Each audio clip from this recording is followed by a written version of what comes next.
कोशिश करना कि अब किसी से उतना लगाव ना हो, बस इतना कि तुम्हारा सुकून किसी के पास ना हो।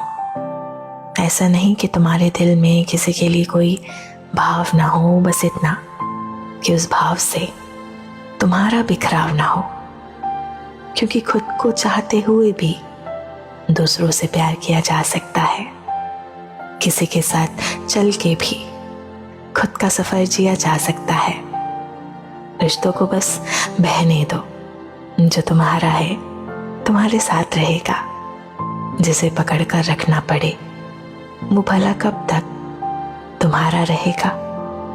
समझदारी है बिखरने से पहले ही खुद को समेट लेने में, ताकि बाद में कोई घाव ना हो।